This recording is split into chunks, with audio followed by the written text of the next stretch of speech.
Good evening, Mr. and Mrs. Warrior fan, and welcome to MCTV Channel 20 on Eagle Communications. This is Mike Powers. I'm here with Jeremiah Lang and Casey Case. This is the Central National Bank pregame report, and we're pregaming or previewing the Marion Warriors hosting the Celtics of Hutch Trinity. I always want to say Wichita Trinity every time. So, Jeremiah, Casey, what do you think? Well, go ahead. Go ahead, Casey. Okay, I've been looking at this scouting report, and I talked to my son Griff earlier this week, and he said, man, you know, we beat these guys twice last year, but they were both tough games, and this team last year was all juniors. Right. Now they're all seniors, and one of the things that sort of bothers me is that Griff talked about number 7, Michael Doden, as being a really, really hard runner to stop. Well, they must be so deep now that Michael Doden's not even a running back anymore. He's at tight end. Their fullback and tailback are 188 and 187 respectively. Their quarterback's 172 pounds. The Doden kid's 205. They've got him at tight end. Looking down their roster, they don't have one starter under 170, and their offensive line comes in at anywhere between 200 and 249 pounds. So the Warriors are going to have their work cut out for them tonight. It's going to be a tough game. Big, talented, and veteran. That's really not what you want to take on with a young squad. No, we're going to be up against a formidable opponent tonight on both sides of the ball. They're also starting, looks like 5 seniors, defensive tackle, outside linebacker, inside linebacker, and both positions. So we're going to have our hands full out there on the field tonight.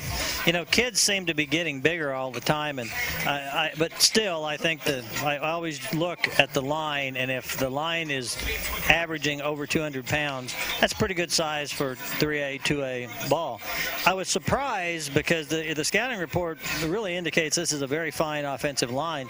They are actually not as big as the Mound Ridge line was last week. I compared them, and this line's a little smaller, but they're still a good-sized group of kids. See, I look at it a little bit differently.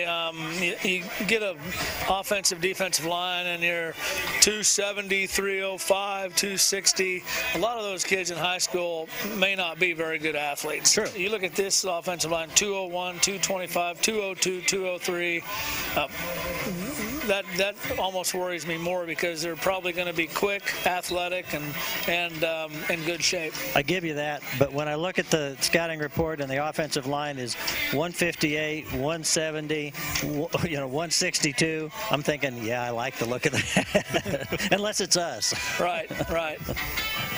Well, this is a squad that Marion did play twice last year. And by the way, we're continuing the Central National Bank pregame report. We beat them twice. The second time was, I thought, surprisingly difficult. I actually expected the Warriors, as that season went on, to roll them a little bit, and we did not. It was a hard-fought ball game, as I recall.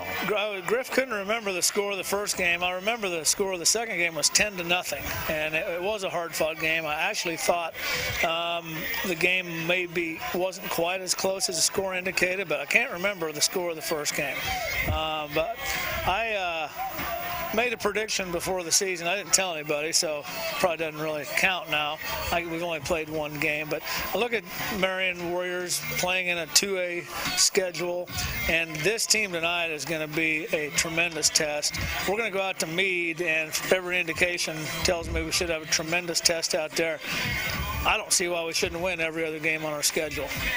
That would be nice. That would be nice. It would be nice to win. I'm not saying we can't win this one. I'm just saying I don't see any 2 games that we should. Yeah, I don't want to get in trouble here. These Hutch Trinity, Meade, 2 toughest games on our schedule this year. No reason we shouldn't win the other 7. Jeremiah, you had a chance I know you've had the scouting report for all week. You have an opportunity to pick up any little golden nuggets out of that? I looked over it, and it looks like we're going to be facing a primarily run-based offense tonight. But when they throw the ball, they're going to be looking for that tight end that Casey mentioned, number 7.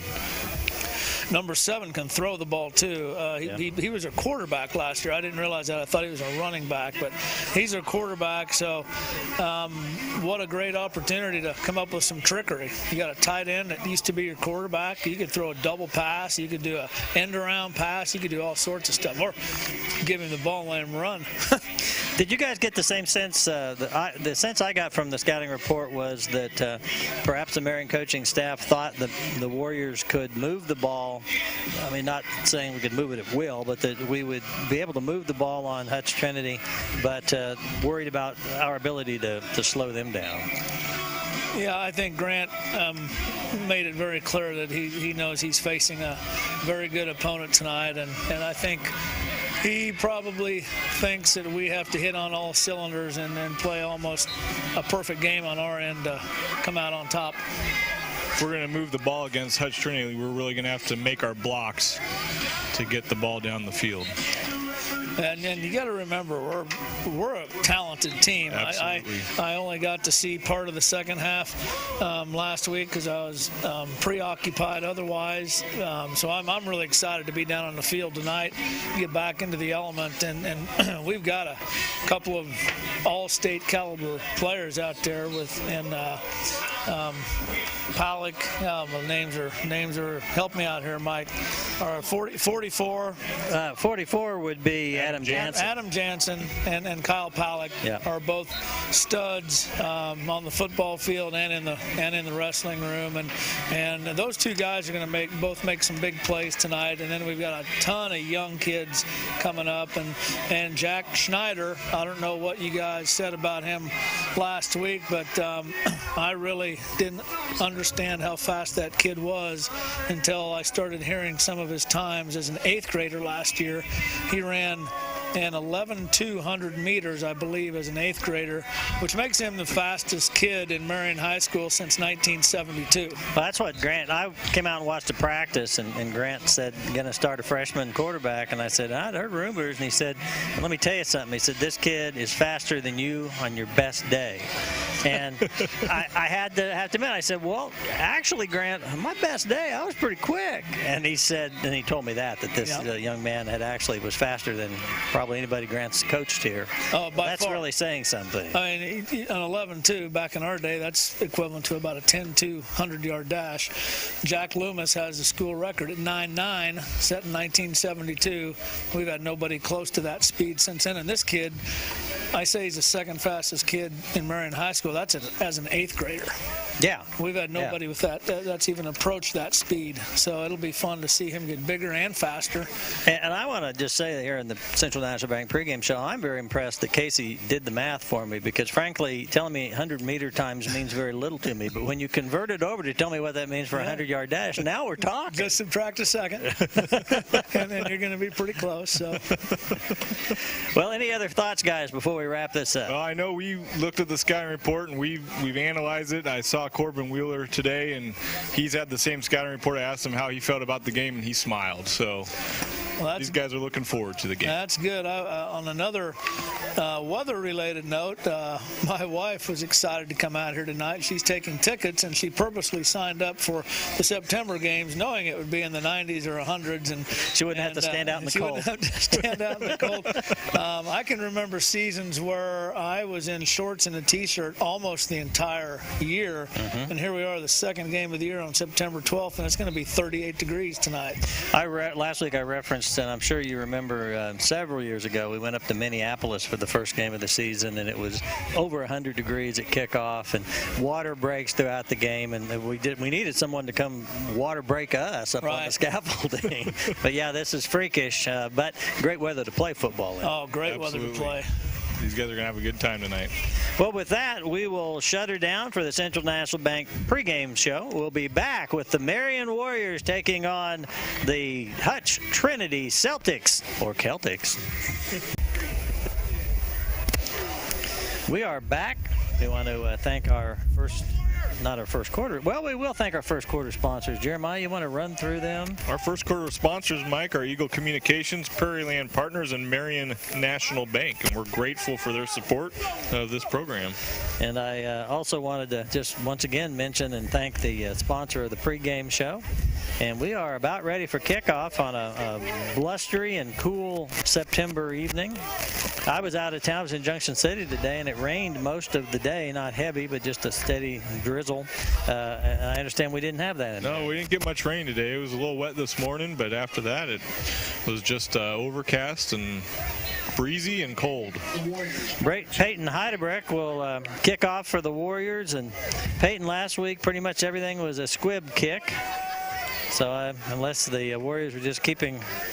I understand that's what they were practicing leading up to the season, was aiming kind of for that 25-yard line. Well, it seemed logical that we weren't just trying to hide something and doing squib kicks all last week when we really could put it in the end zone. And we are ready to go. 12 minutes to go in the first quarter of our ball game. The Warriors against this highly ranked Hutch Trinity team.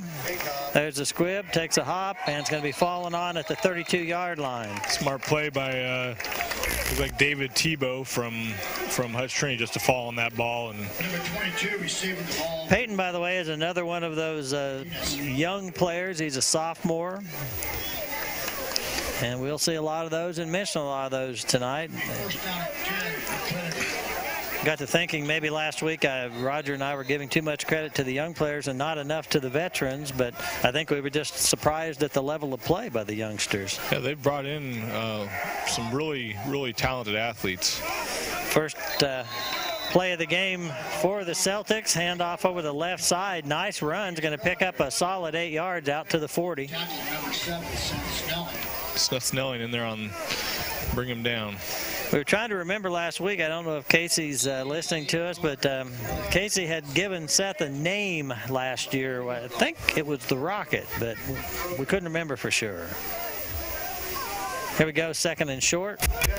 Handoff, they're going to go outside. Oh, second effort is going to make that real close. Kyle Palak slowed him down. Oh, behind the line of scrimmage. Wasn't able to bring him down, though. I think we need a replay. I think his knee was down back there before his second effort.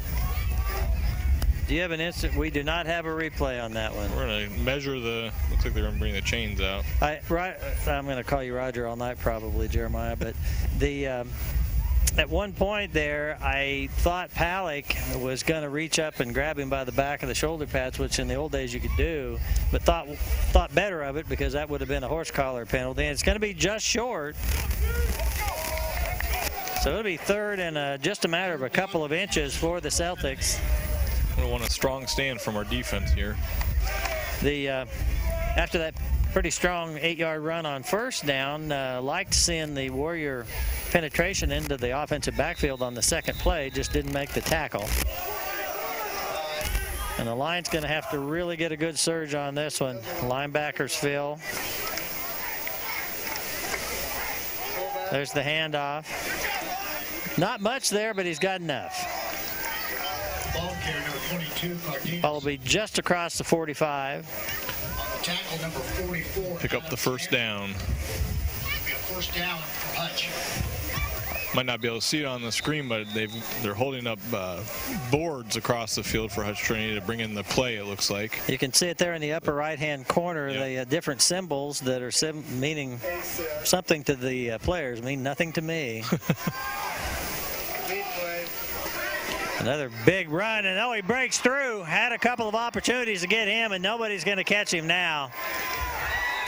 That's a touchdown for Hutch Trinity. Brad Stone showed some good speed. He just couldn't get there quick enough. Yeah, Brad got to him, but just as he crossed the goal line. So the Celtics make it look fairly easy on that first offensive possession. I just think there's going to be some adjustment that this young team's going to have to make to playing this level of competition. Yeah, they're going to see some things that they haven't seen before, and it'll take some time to get up to speed on some of these things.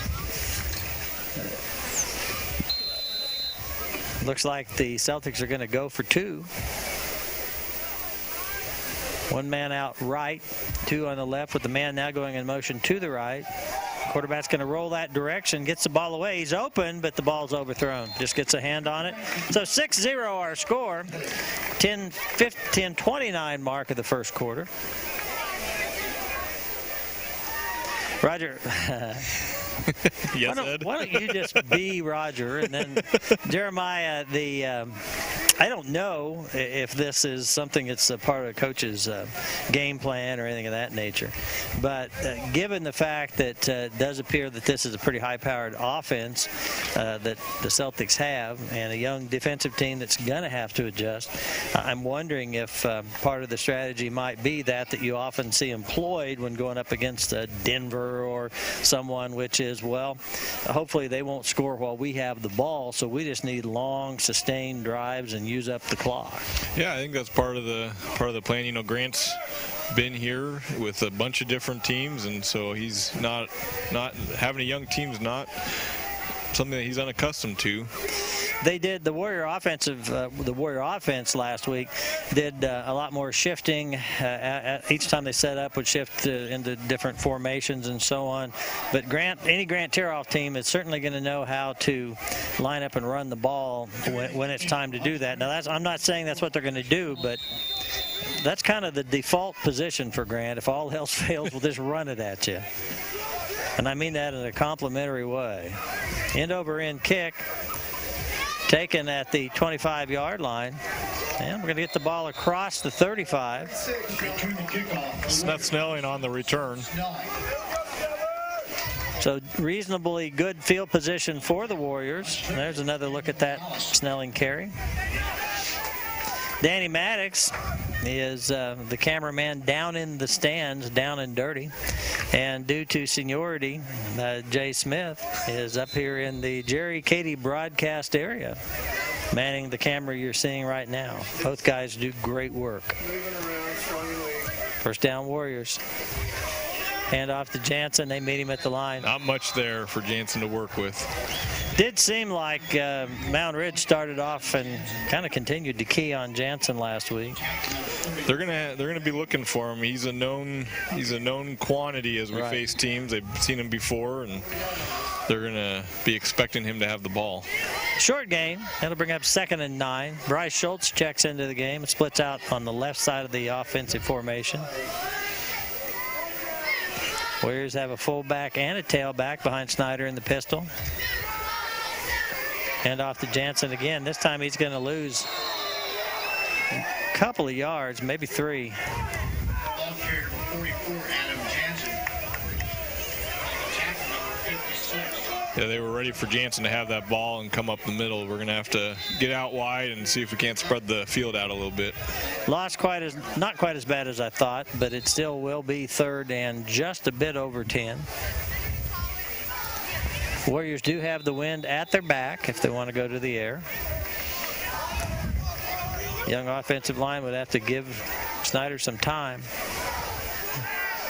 Pops it out here. That's pulled in. Oh, big hit. Baldwin with the catch, and he's hit hard and quickly. Yeah, he was wide. He was open, ready for it. You're going to see the replay here. Tackle number 51, Joey Hill. Jack does a good job checking a couple reads and just found Baldwin open. Last week, I think that play, because the Mound Ridge kids didn't always seem to be as well positioned, I think that play turns upfield for several more yards. As it is, it's 4th down and 3, and the Warriors forced to punt. Jansen gets the punt away. Low line drive, but it's going to work out okay as it bounces away from the return man. It's going to roll dead at the 8-yard line. It's a good punt. Good to see Adam Jansen get that off. Yeah, he fumbled that just a little bit, and they really weren't putting on a hard rush, and that's probably a good thing they weren't. Trinity, 1st down and 10, 8-yard line. That's Trinity out right, ready to go.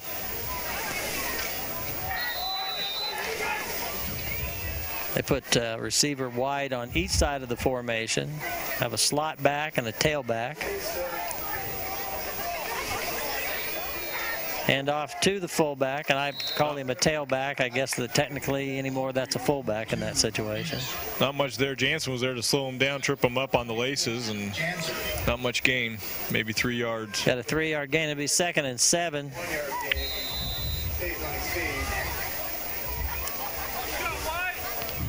They look to the sideline for the various placards and signals they're getting over there. And then the quarterback looks on his wrist and works the formula and calls the play. 2 slot backs this time. Now the man in motion. Handoff to that man as he cuts back upfield. Short gain of a couple. A host of Warriors there to stop them. 3rd and about 5 now. Number 63 checks in the ball game for the Warriors. That's Cade Harms. Number 3, Jacob Baldwin. Coming out of the ball game, Nathan Sear. So we're trading in a sophomore for a senior there. Call that 3rd and 4 for the Celtics. I'm bothered by the fact that they're in red. Shouldn't Celtics be green? I mean, seriously, there's something wrong about it.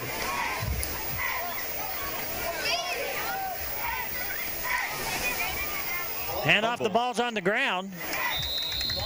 No advance there. That's going to bring up 3rd and 4, and it looks like the Warriors have held.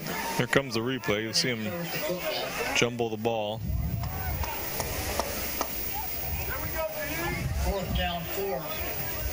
14 yards. Yeah, that was an opportunity. Really nothing the Warriors could have done any differently, but the Celtics were very fortunate that didn't get kicked and right into the hands of a player in a red jersey. That's right. Snelling deep for the Warriors, standing at the 43-yard line of the Celtics. Low snap, it's fumbled. He gets it away. Kind of dies in the wind. Warriors going to get great field position here. Pick that up at about the 33-yard line, it looks like. So the Warriors will start, I wouldn't say deep in Celtic territory, but certainly well on the Celtic side of the 50. We are very, very happy to have Casey Case back with us this week. Casey was gone last week, and we'll talk about that a little bit more in a little bit. But the quarterly reports were a little lame without Casey, because the same guys were doing them that have been doing the rest of it. It's nice to have another voice, isn't it? It really is. Yeah. Snyder hands off to Snelling. Snelling's trying to find some room outside. There's nothing here. A flag comes in late. That may be against the Warriors. Ball carrier number 7, Seth Snelling. We have a flag in the play. Warriors just could not get the corner turned. Way too many defensive people who didn't get blocked on that one. Look like we're going to have a block in the back.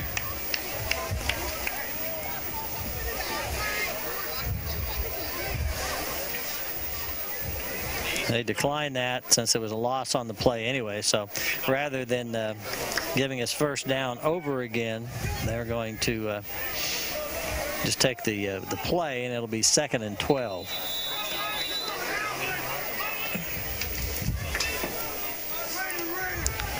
Warriors need a good, solid offensive play here. I think we feel like we're running uphill and they're running downhill.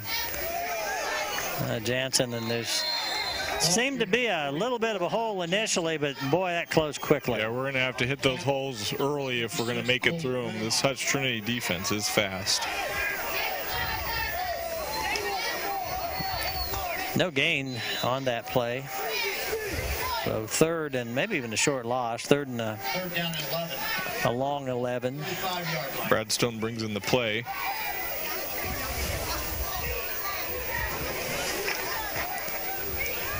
Down to the 5:20 mark of this first quarter.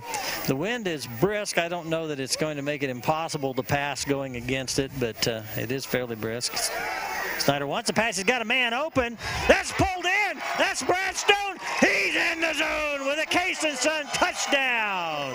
That was a great read. Jack Schneider hit Brad on the run and just right over the shoulder pad into his arms. It was beautiful. That was a beautifully thrown pass. I was worried that maybe whether Brad would be able to adjust, because that's a pretty hard catch looking backsuit over your head like sure that. Is, yeah. The timing is mandatory on a play like that, and they had it down. So we have a 6-6 ball game as the Warriors line up to attempt the two-point conversion on the south end of the field. Snyder wants to pass again. That's tipped. Ooh. Incomplete. So we have a tie game. Just outside the hands of Mason Peterson there. He almost had it. Mason, another young player who really performed well last week. That play, I think, Jeremiah would have worked had the ball not been tipped at the line. Yeah. Yep, it just got knocked just out of reach of Mason. Casey, are you with us? I know he is. I'm just watching him scramble down there to turn on his microphone. And All right, yeah. In fact, that sounds like you can hear me. I am with you. yeah, we can hear you. All right. Just any quick thoughts on that abrupt turnabout and the way things were going? Just a fantastic job by giving the quarterback time. He got set up in the pocket, and he threw a great pass. I mean, it was perfect. I'm impressed. And about as far as the wind, it is a factor. Is it? Okay. It's 15 to 20 miles an hour, I think. And we scored down there, so I was going to say we sort of missed an opportunity on that botched snap on the punt, but it doesn't matter because we did score. I will tell you, in the friendly confines of the Jerry Cady Insurance broadcast area, the wind is not a factor. It's negligible, I It is think. not bothering our performance. I'll bet it's not. Well, Jerry's a fine man. I'm sure he made it that way. There's another kick from Heidebrecht. This one will be returned. Ball picked up on the 30-yard line. The man tries to get around the corner, and he's got a little running room. Going to be finally forced out of bounds as he gets the ball into Warrior territory. So the Celtics will take over on the Warrior 48. And Grant warned us that number 3 was going to be a guy that they were going to try and get to the edge quite frequently. And that was where he was headed. 3 is David Tebow, and another senior. You can pretty much, with only 2 exceptions, everybody you'll see out there for them most all game long will be a senior. They start 1 junior and 1 sophomore on offense and defense.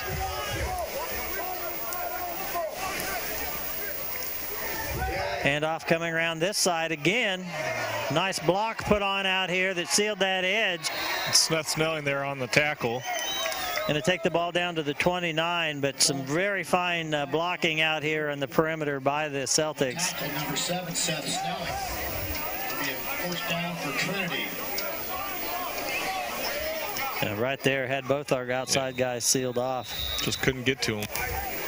Those are the kind of things, though, that are correctable. And as our players, one thing Warrior teams always are is well coached. And as the game goes on, one would expect to see that improve. Absolutely. Quarterback keeps. He's going to get the ball down just short of the 25. 4-yard gain. Nathan Sear wrapped him up and kept him Nathan Sear. kept him from getting away. Nathan, one of the very rare breed, an upperclassman for the Warriors. He's a senior, a starter. I'm looking for his. He's 6 foot 224.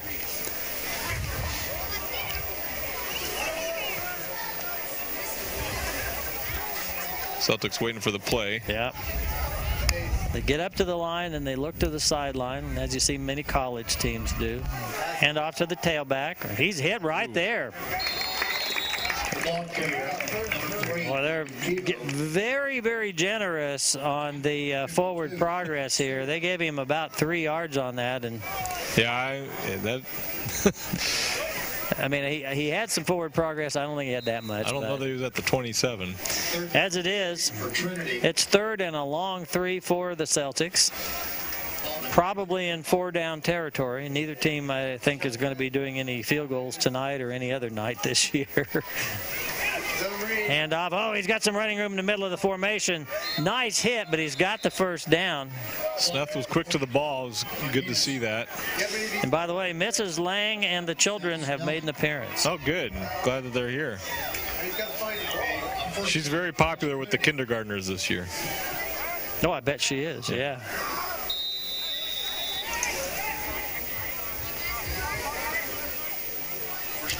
It is first down from the 17 for the Celtics. Seeking to answer the quick strike from the Warriors, and the Warriors defense needing to stiffen here. Looking for a stand here inside the red zone. Fullback, we got a flag. Short gain on the play. We got 2 flags coming Flags in. from both directions. We have a flag on the play. Throw it on the inside. Looking for any kind of indication there. Chop block against the Celtics. Legal block.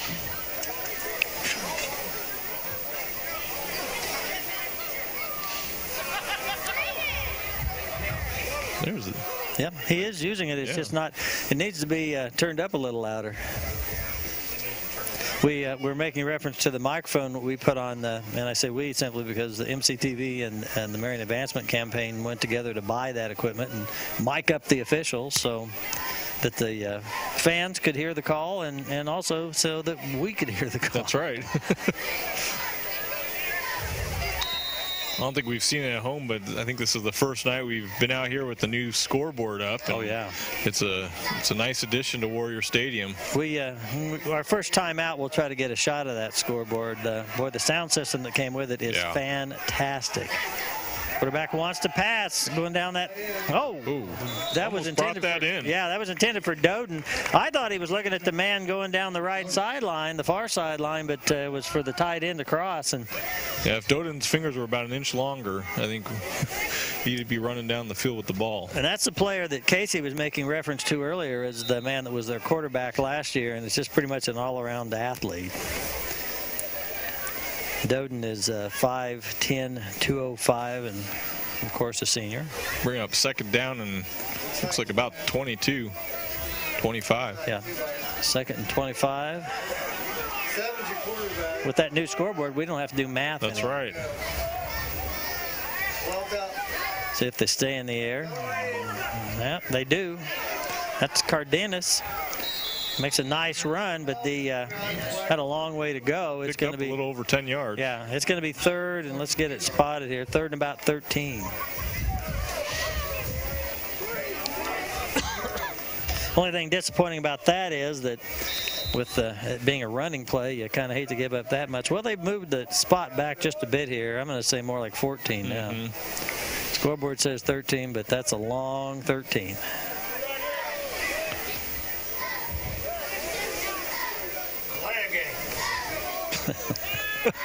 Gene's getting antsy. He thinks they take too long. It seems longer than it is because they don't huddle. Right. See if the Warriors can hold here on third down. They want to go to the air again. He's going to the end zone. Oh, that's picked off! Picked off down there by Peyton Heidebrecht. Yep, we're going to be a touchback. Heidebrecht was in the end zone, or actually momentum taking him into the end zone. So even though he's tackled there, that's not a safety. That's a touchback. The Warriors will get the ball on the 20-yard line. That's great defensive stand by the Warriors and make the most of that penalty that put them further back and pick up the ball on a turnover. Warriors will take over, first down and 10. So far, the Warriors' offense has pretty much consisted of one big play. We need to get something going here. Yeah, that's a keeper by Snyder. He tries to get outside. He's going to pick up a yard. He's met on the outside by Cardenas from Hutch Trinity. Didn't have much room to go there. Nice fake by Snyder to Jansen. He stuck it in Jansen's gut, pulled it out, kept it, and tried to get around the end. But again, a veteran Celtic team that is not going to fool as easy as some of the other teams maybe on our schedule. Second and 9. Hand off to Jansen. Jansen has a little running room, picks up 3. Ball carrier number 44, Adam Jansen. Gonna be third and 6. A host of Celtics there to meet him. 55, Jared. Not much there. They'll bring up third down, 6 yards to go. And there's some pretty spirited play going on out there. I don't see anything I think is unsportsmanlike, but just, boy, they're hitting until the whistle, let's call it that. Would be another trait of a senior-laden squad. Warriors with the shifts. Slot back on the left side. Fullback and the tailback behind Snyder. Snyder keeps. Pitches to Snelling, the tailback. Snelling cuts it back to the middle of the field. He's going to pick up about 3 yards, but it's still going to be fourth down. Yeah, just couldn't reach to get it to the 30-yard line, which is where he needed to be.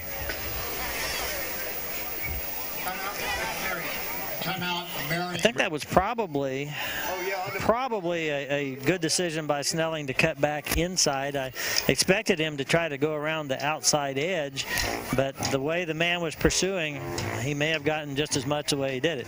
There's your scoreboard, and is that not a nice piece of technology? It is, and Marion's taking a Tampa State bank timeout there. We have, thank you very much. Yeah, Grant took that timeout so we could punt with the wind. He knew we were a little bit short and wanted to make sure he got that timeout before the quarter so we could kick it with the wind. It's a good observation, Casey. Thank you. That's what they pay me the big bucks for. I know it. I don't know if it was Jay or Danny that had that scoreboard shot, but could you go back to it and just maybe focus on one of the speakers? Probably the easternmost one would be the one that would give us the best profile shot.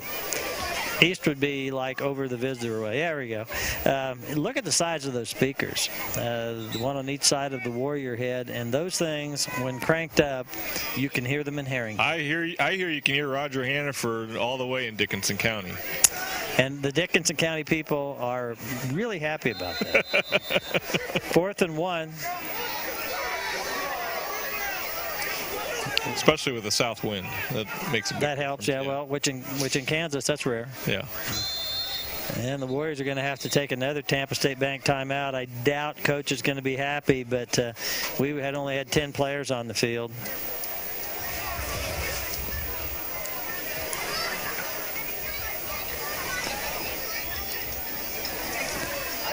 It's one of those situations where they said everything they needed to say last time. That was a strategic timeout in terms of, as Casey pointed out, taking it so that you wouldn't have the clock expire. You could punt with the wind at your back. So it's not like you had any great wisdom to impart. Yeah, let's give him a chance to explain the difference between 10 and 11. So. Well, I have a feeling that there's one young man, whoever, I have no idea, but whoever wasn't out there and was supposed to be, that probably is learning that very, very distinctly. You don't have to count very high in football, but 11 is important. You know what, though? When you get in double digits, I start to get a little shaky. You got to take your shoes off? Yeah. So what should be the last play of the first quarter. Dancing gets away a good high kick. Takes a bounce. It's going to be fielded and returned. Oh, got more than he should have. The Warriors had him hemmed in, get him pinned down there at the 43-yard line, and that'll be the end of the quarter. Now, before we go down to Casey Case for the St. Luke Hospital Quarterly Report, let's hear a word from these sponsors. And Marion Kiwanis Club, dedicated to providing service to children and local communities. Since 1923, Marion Kiwanis have worked for our community. Come join us. You can help. MCTV reminds you to support our sponsors. They make these broadcasts possible. Marion Pharmacy became a franchised Health Mart pharmacy in 1984. As a full-line pharmacy, we accept most all major insurance plans, including Medicare D plans for seniors. We have been offering flu shots for the past couple of years and will continue to do so in the future. They offer a full line of durable medical equipment for both rental and purchase. They also have a Kodak picture printing machine, a full line of Hallmark cards, giftware, and toys for tots. And Marion High School boosters. Financially, emotionally, and in all ways possible, the MHS boosters support the students of Marion High in all of their activities. Contact the high school to join them and boost the Warriors. MCTV reminds you to support our sponsors. They make these broadcasts possible. Carlson's is a full-service grocery store, proudly serving the community for more than 20 years. They feature fresh meat and produce, an outstanding deli featuring daily specials and freshly smoked meats, and a bakery. They also offer propane exchange, DVD rental, and utility payments through Western Union. They can even take care of your catering needs. They have recently remodeled their interior, including new frozen section and bakery managers during the past year. All right, we are back Casey has waited patiently. Let's go down to Casey Case. I have waited patiently, and I would like to thank our sponsors for the first quarter. And what a great first quarter it was. Hutch Trinity is definitely the physically dominant team out there. They've pretty well stuffed our run game. I'm not sure if we even have any positive yards rushing. Our defense has played fairly well. We've bent a few times. We broke once. Made a great pass and a catch down here from young Jack Schneider to, you guys got to help me out. Number 20, Stone. Brad Stone. Yeah, he did a great job looking back over his shoulder. But I'll tell you, the play of the quarter came right down here. Peyton Heidelbrecht, I saw the whole thing, and he read that pass perfectly. He timed his jump. He leapt in the air, and I was just about ready to say, man, what an athletic play. And as he's running off the field, Coach Tiroff said, way to be an athlete. So very athletic play by Peyton, and a great and entertaining first quarter. Hopefully the rest of the game is equally as entertaining. Thank you to Casey. Thank you to St. Luke Hospital. And we are back 1st and 10 to start the second quarter. The Celtics in control. Oh, a handoff, and he was never touched. No one saw him. No one saw him, and he is headed for the end zone. Wow. Touchdown, Hutch Trinity. That'll put the Celtics up 12-6.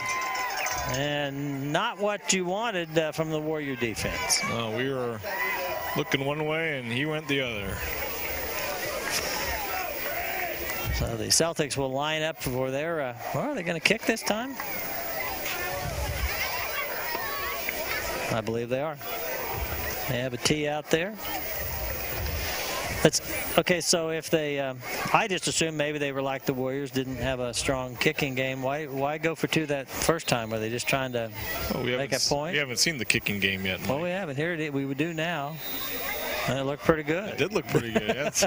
Now it's a valid question. 13-0 score. And the Warriors are going to have to firm up that defense. I mean, you're going to give up some points to this team. I don't think there's any question about that. But you want to make them earn it in long, sustained drives, not 50-yard runs. That's right. What you're seeing on the screen are our Warrior sponsors: Marion Auto Supply, Gambino's Pizza, Edward Jones, and HRK. I could use some Gambino's Pizza right now. I did have a peanut butter and jelly, but not tiding you over, huh? Not so much. I don't know if you were with us. I think you were, Jeremiah. Every year, not every year, but every so often on one of our road games, Jay Smith brings Gambino's, and he always brings enough to feed about 50 people, and we always eat most all of it. I think that was at the Halstead game last year, where the one that was the frozen mist. Yeah. I think it was at that game. I don't think I enjoyed it as much at that game as I have in some past years. That game inspired me to go out the next day and buy some new boots. I thought I inspired you. Maybe it was a combination. I think it was a combination of the two. All right, leading 13-0. The Celtics will kick off here just 10 seconds into the second quarter. Wow. They'll have the wind at their back. End over end kick, short kick. Snelling takes it at the 9-yard line. He's got a little bit of a lane. Oh, his feet slipped out. I don't know that he had much anywhere to go anyway, but that was a nice return out to the 37. Yeah, once you get on your heels, it's hard to pivot anymore, and that's where he found himself. Yeah. The field on our screen looks a little browner than it looks in reality. It's been well maintained over the summer, and one of the things that Roger Hannaford and I do each year is we go out and trim around that big M on the hill, and we didn't have to do it this year because there wasn't enough rain, but the field is in great condition. They've done a good job taking care of it. 1st and 10 for the Warriors. Snyder keeps. He's going to get drugged down. Short loss on that play. He faked the handoff and then tried to go to where the hole was supposed to be, and there was a pile of humanity. Yeah, those who were supposed to take the fake did not. Loss of 1, 2nd and 11. It is nice to be home where we've got hash marks out there, where we've got the numbers on each yard line. Just so much easier to try to call a game when you have those numbers.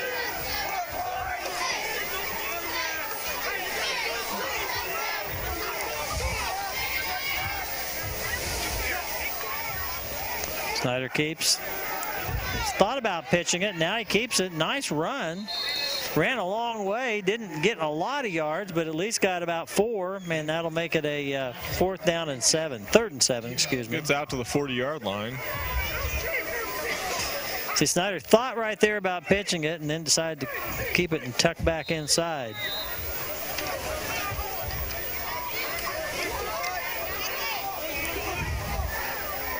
See if we stay on the ground or decide to pass. We've had some success passing.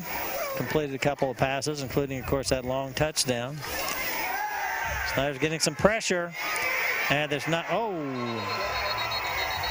and he was in the grass, but I don't know if he intended to try to throw that away or if that just popped out. I think it popped out after his knee was down. But he was down anyway. Take another look at it here from the Danny cam.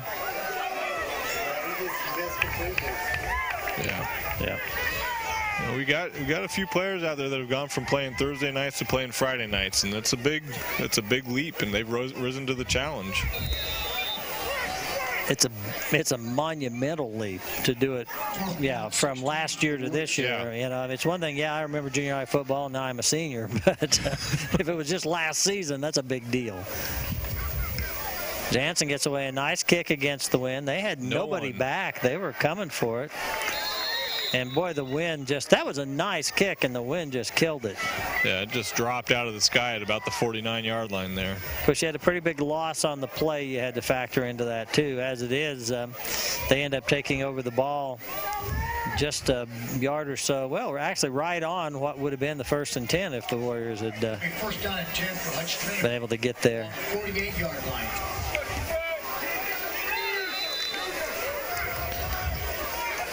Here comes the Warrior defense. So once again, Trinity takes over on the Warrior side of the 50.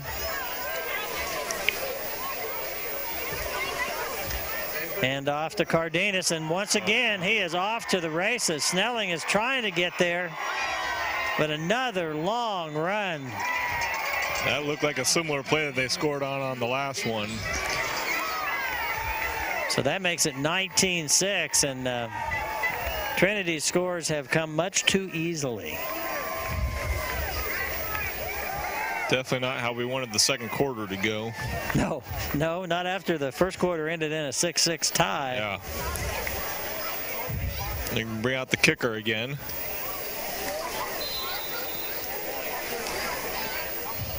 Now here's where I thought you might, 19-6, I would have thought maybe you go for 2, try to make it 3 touchdowns. Well, that's not good, is it? It is. Boy, that was an ugly kick, but I guess it was an ugly but effective one. Yeah, just above the post, it looked like. Kind of wormed its way apparently just above the crossbar and inside the right upright.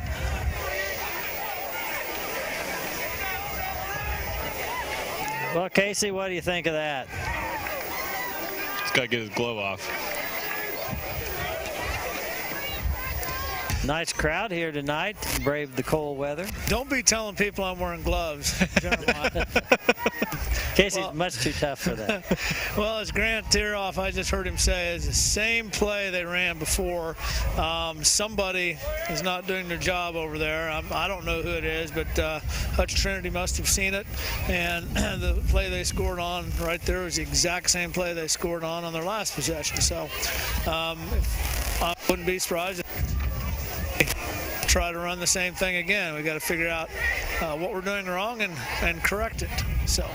Now the impressive thing is there that Grant noticed. I wasn't surprised that you, Jeremiah, noticed it was the same play, but I think it speaks well of Grant that he also picked up on that. As far as your comment on the punt, I think it's really pretty smart for Trinity not to put anybody back. You know the wind's going to knock the ball down, so why take a chance on fumbling a short kick? Just let the thing land where it may and take over from there. Yeah, you're absolutely right in retrospect, because boy, that was a pretty strong punt and it went nowhere. Let that go out of bounds, guys. There we go. I'll give the Warriors decent field position here. Need a long possession that ends in a score here. Well, Jeremiah, I realize that I mean, we've been doing this now for 20 or 21 or 46, whatever years. Not you, but some of us have. And we are the ultimate homers. There is nothing objective about the broadcast. Occasionally we will be objective, but we will tell you when we are. But so we're kind of making excuses a little bit for the Warriors. But if they want to stay in this game and try to make a fight out of it, really need to do something here pretty darn quick. And by that, I do not mean another 40-yard touchdown pass. I just mean establish that they can move the ball. Yeah, they need to move the ball side to side on the field, spread the field out a little bit, and find those holes, or at least make those holes available. That will be interesting to see if. I mean, I thought Casey's point was interesting, that down on the field that he felt like that wind was strong enough to really affect a passing game. Whether the Warriors in the second half, when they have the wind at their back, whether that would make a difference or not. Yeah, we'll have to find out. See, Jack's looking to pass, but nothing was open. As we watch the replay on this, maybe we're not going to have a replay, but yeah, we are going to have it. He had some pretty nice blocks. The line did a good job initially, but when that broke down, his backs and protectors there gave him some time. He just was running for his life and couldn't find anyone open. So bring up about 3rd and 15. Stone brings the ball in, or the play in rather. 8:36 to go in this quarter. 20-6, Celtic lead. Jansen gets the carry. He's going to get forward for a couple, but it'll be 4th down. So 4th and long, the Warriors will be punting into the wind again. Tyler Neufeld heads out there along with Tyler Palick, the rest of the people that sub in on the punt squad. 4th down and 12 for the Warriors. 33-yard line. Neufeld's one of those kids I just always kind of favor. He's not that big, but a lot of heart. Senior that contributes in a whole lot of ways. And good speed. I mean, he gets down the field real well on these special teams. And that was a nice punt in that it was just a line shot. No attempt to boot that up in the air. It just, here's a knuckleball. We're going to keep it low, and got a little bit of a roll, so it moved the Celtics back a lot more than the previous punt. That's right. We got them on in their territory this time, which is where we want them to start. I think Nathan Baldwin was another one of the people that went in on that punt squad. They got trips right here. Single receiver up top. One back in the backfield with the quarterback out of the shotgun. Quarterback keeps. He's got some running room. He gets a 1st down, about 3 more as the ball is going to be placed on the 49-yard line of the Celtics. Hey, Mike, that was number 7, Doden, that carried the ball that time. It's sort of like a wildcat formation. Oh, good catch, Casey. And then Doden, you can see him there in the replay, and he's the young man we talked about before that was their quarterback last year. Has been the tight end tonight. See, Casey was just like one of the college or the pro sideline people. He pops in with that. That's right. Yeah, he does a good job. Well, no, I thought it was cool we got the technology. A fumble. Doden has nowhere to go that time, but he's still running strong. That's a very strong young man. Short of the line of scrimmage. Yeah, he's going to lose about 3 yards, but he probably should have lost 5. Yeah. 65. Well, actually, he should have lost, 5 or 6. 2nd down 12. On the 47-yard line. 2nd, and we'll call it a long 12. 2 slot backs now with 2 receivers split out, one on either side of the formation. 1 tailback. Man goes in motion. Hand off to the slot back who is in motion. Warriors are ready for him that time. Nathan Sear there on the tackle. It's going to be 3rd and a good strong 7. Also number 60, Adam Swing on the tackle. Tackle by junior Adam Shalene. He was in there too, yeah. 48-yard line. Good to see Adam out there this year. He's fought injuries his last couple years. And he really played well last week too. He has been injured so much. He's a big kid, and he brings a presence to the field there. All right, 3rd and 7. Hey, man, dodges a couple of tacklers. Oh, man, he's going to get a first down. The Warriors should have had him stopped with a short gain. All you can say there is what a nice run. Yeah, just a strong run. Hey guys, the wind down here is actually picking up. You ought to get a shot of the flag up there. It's got to be blowing 15, 20 miles an hour now. It's really affecting the game. Yeah, I noticed the flag earlier, and it was, it was, I don't know, waving, but that's standing out pretty stiff right now. That is a good, strong breeze. From the 40-yard line of the Warriors with 5:30 to go in the second quarter, 1st and 10 Celtics. Hand off over the left side. That's Cardenas again. And again, he gets very close to a first down. Now, Casey's pretty accurate. The Storm Team 12 weather app says it's blowing about 16 miles an hour. So, I thought I was so sharp when I downloaded that, only to find out that I think every human in Kansas has the Storm Team 12 weather app. 30-yard line. big gain for the Celtics. Yeah, he actually did not get the first down, but he picked up every bit of 9 yards, so 2nd and short here now. Ball spotted just the nose of the ball on the 30. Hand off to Cardenas again. He gets the ball down to the 25. On the tackle, number 55, Al Pollock. Last week, Roger and I were talking about how your body is accustomed, as we have been, to summer weather. Right. And normally, it's gradual transformation, but when it goes like from 90-something to in the 50s, it feels more like it's in the 20s. Well, and it was cold last Friday. It wasn't exactly warm last Friday night, and then by Monday, it was in the 90s. Yeah, again. it was. Here we are tonight. Yeah, I think it felt much colder to me last week than this week, but I'm not up on scaffolding this week, so. Handoff coming around this side. Neufeld had a shot at him, slowed him down. The rest of the Warriors get him, but not before he gets to the 10-yard line.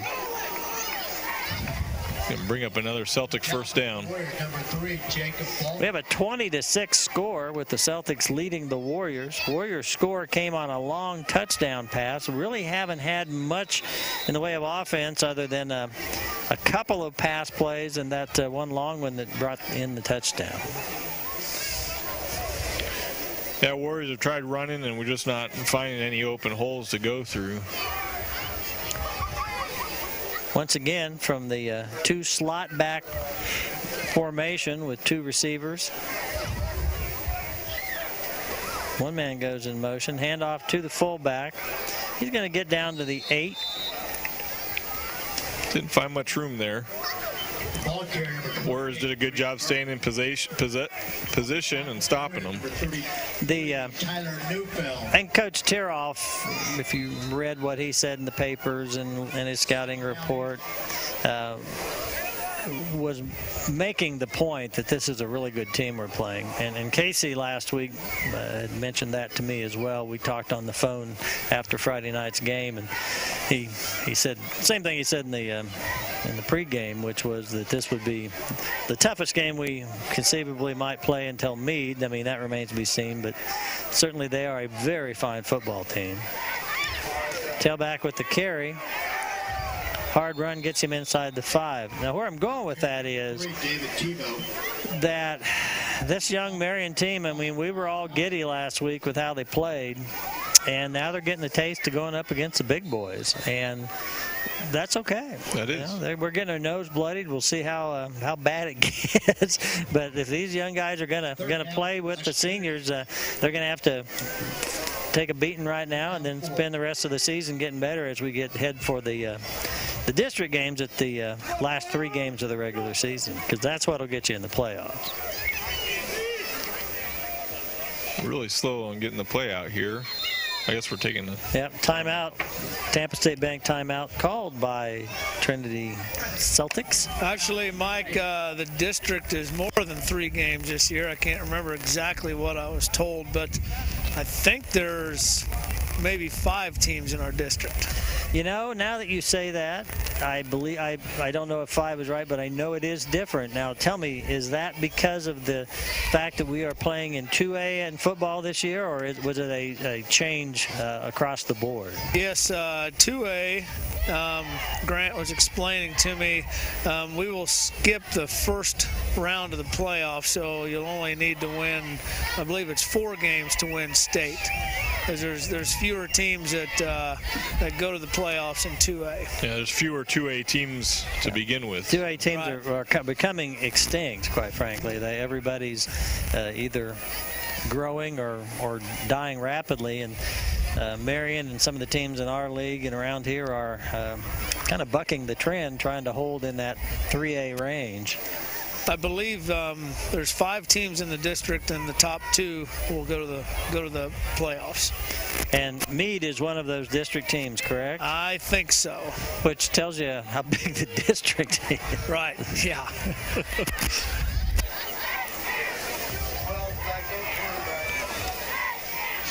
Third and 4, ball on the 4, so 3rd and goal. Although the chain gang has not dropped the south marker down there. Still an opportunity for a first down. Well, they'd have to get it inside about the 1-foot line. That's right. Cardenas again, and I think he's going to make that act. Well, yeah, they've got a touchdown signal over here. So one of the things that we're seeing with these players from Hutch Trinity is, if we're going to stop them, we really have to stop them the first time. They're going that second and third effort every time, and if we don't have them wrapped up, they're going to get it. We've got some kids that are getting there where they're supposed to be, but they're grabbing a hold, trying to pull people down, and need to just put a slobber knocker on somebody. Yeah. Kick's good, so that'll make the lead 27-6. 2 minutes to go, and the Warriors will have a chance to see if they can get anything going here offensively at the end of the first half.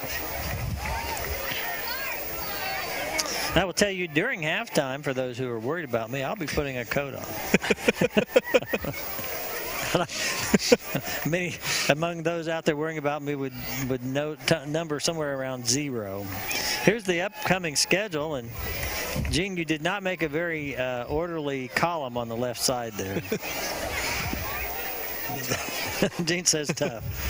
Now, the Warrior ball games here on Eagle Cable Channel 20. I'll get that out.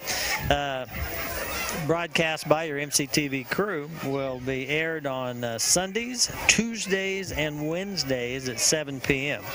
And you can also see them anytime by going to mctv20.com. That's lowercase mctv, the number 2 and 0, and I think you can figure out the .com. If you can't, find somebody. If you can't, yeah. Ask your nephew. That's right. Well, but that's wrong, Gene. You got it in caps. It's not caps. Oh, went right through Snelling's legs. Oh, he tried to just fall on it. Seth Snelling. He's still going. What a good hard run, but Seth had all kinds of problems. It went through his legs, and he tried to fall on it, which was smart, but it skipped away from him. So then he figured, well, I don't want to fall on it on our 4. I better pick it up, which he accomplished. And then he fought his way clear back to the 13-yard line. That was an impressive recovery there to be able to get the ball up and gain a few yards. Had a whole lot of things happen in a very short period of time.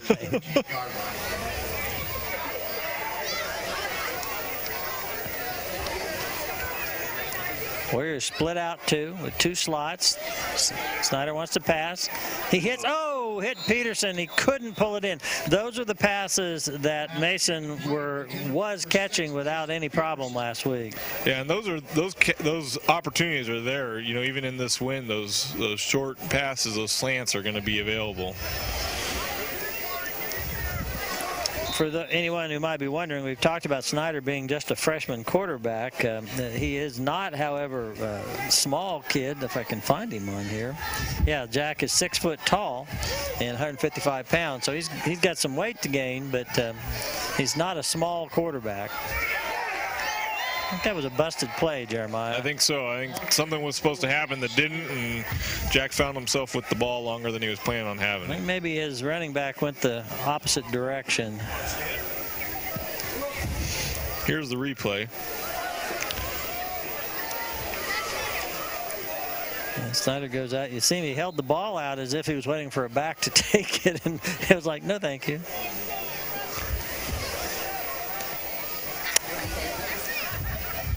Third and 13.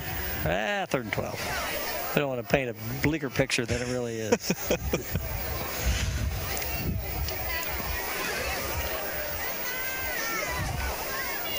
Jansen at the fullback spot, Snelling your tailback. Snyder keeps. It's around the right side. Space.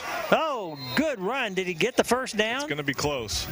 Don't think so. Put the yard marker back up. I think he's short by a couple yards. Okay, he must have gone out of bounds over there quicker than I thought to bring up fourth down.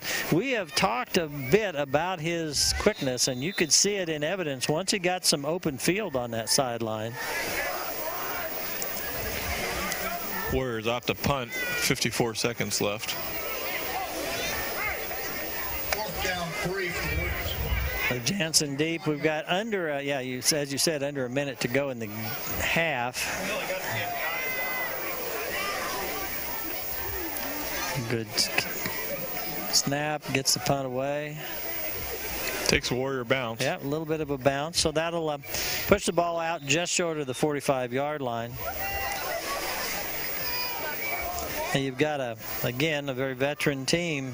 So anyone who thinks they may just come out and run 4 plays and go to the sidelines or go to the locker rooms could be surprised here. You know, you get a bunch of kids who are juniors and seniors, they'll go for the blood. Yeah, they're going to take this opportunity, you know, when they remember losing twice last year. Right. Have been some real spirited games between these two teams. Nothing ever, like cheat or anything of that nature, but just hard-fought games over the last few years. Cardenas again with a carry. And there's a flag down. Don't know who it's going to be against, but that young man is having a whale of a game. Yeah, and he favors that left side of the line to run through, and that's where he went again. That time we got Seth Snelling in position to stop him. Got a hold called against the Celtics. Going to bring the ball back. I don't think there's much of a decision for Jake Baldwin to make here. It's like, yeah, we'll accept the penalty.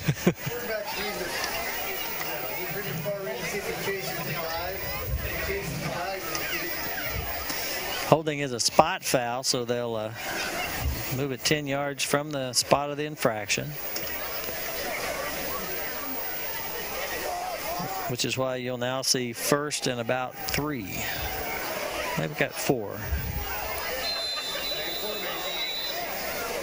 Clock is running with under 40 seconds to go in the half. Celtics do have timeouts left. Cardenas again with a carry. He's loose around that left side. Jeez. Stepped out of bounds. He did step out of bounds. Bryce Schultz got just enough of him, I think, to push or pull him out of bounds. Yeah, Bryce got over there and slowed him down. Going to be a first down for Hutch Trinity. There's Gene slowing him down. Yeah, Gene slowed him down. Gene needs to do more of that. Slow him down for us. First down at 10, 23-yard line. That was not going to be a touchdown. You had Jansen and Snelling both there, but it would have been a much longer gain. 28 seconds to go now. First and 10 from the Warrior 23.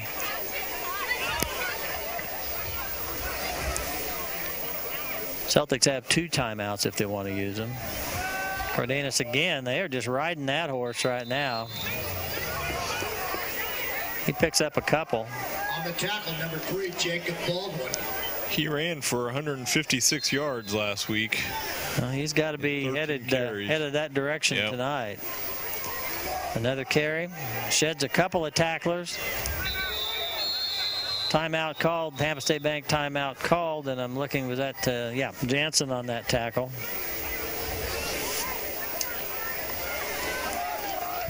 Trinity's got 34 seconds and 1 timeout to go. I think that's 3.4 seconds. Is it 3.4? I think it is. That could very well be true. Earlier, I looked up at the end of the other quarter, and I was trying to figure out if it was 0.9 but how do you know that? But we were at 28 seconds earlier. Oh, well, okay. But if you didn't know that, how would you know that was 3.4? You wouldn't. You'd have to be paying. Because there actually is a point. There is. Give me a shot of the scoreboard, boys. Yeah, it's pretty misleading. It looks like 34 seconds because the decimal is on the other side of the floor. Thank you, Casey. Well, this is not track. Yeah, this is football.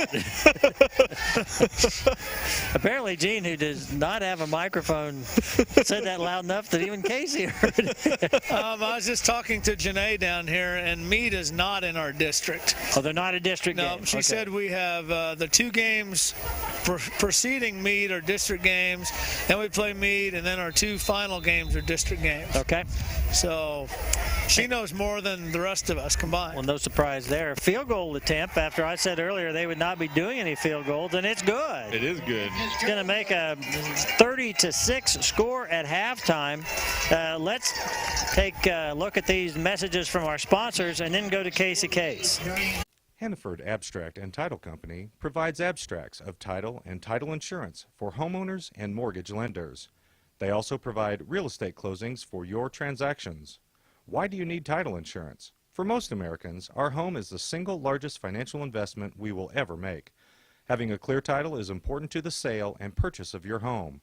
Your title insurance policy is your assurance that the home you are buying is protected from any title problems now and down the road. Tampa State Bank is one of the few banks in Marion County still locally owned.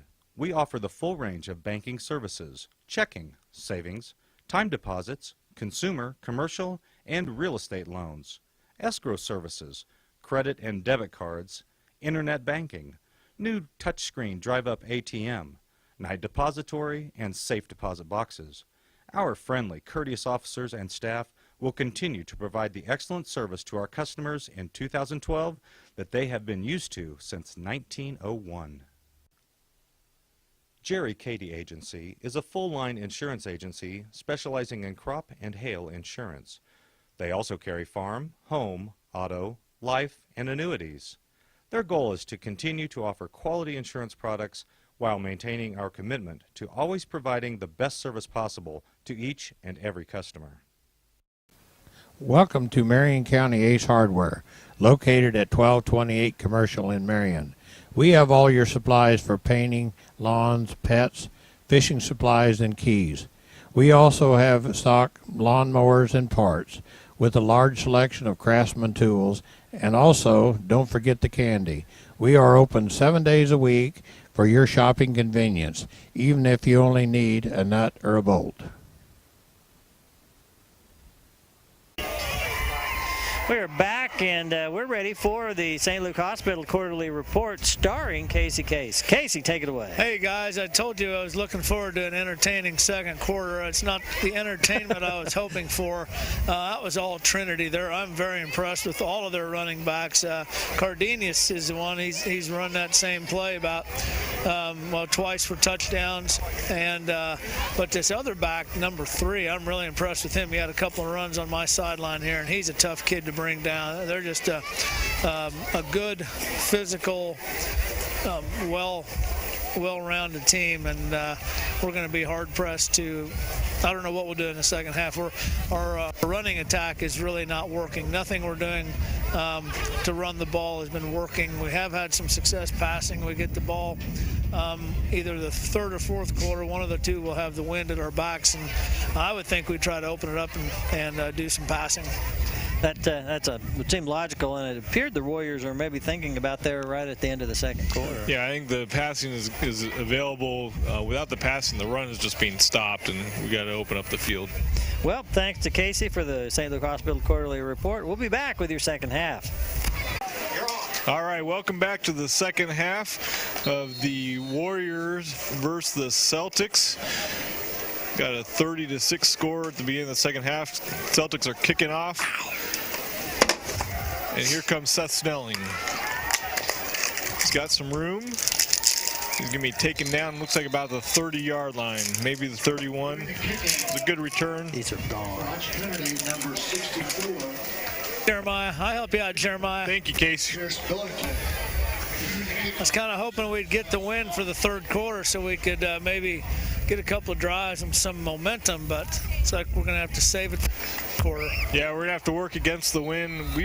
We've proven that pass is available if we can just get in position on those quick slants. I'll bet we pass on the first play.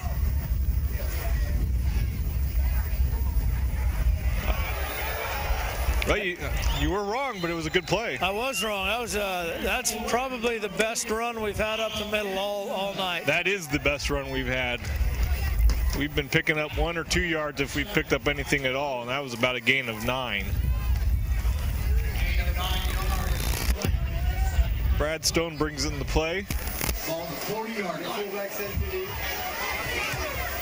It's still windy down here.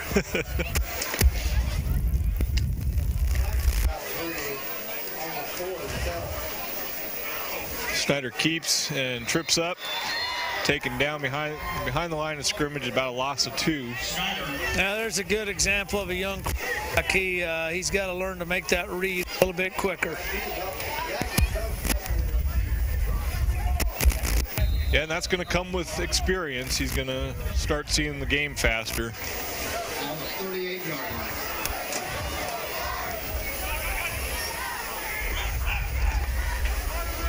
Warriors line up, wideouts, tailback and fullback behind Jack, and nothing there. Maybe gain of 1. Going to bring up 4th down. I'm back. Hey, and we're all glad to have you back. Thank goodness. Gene, why does our field look pink on the screen?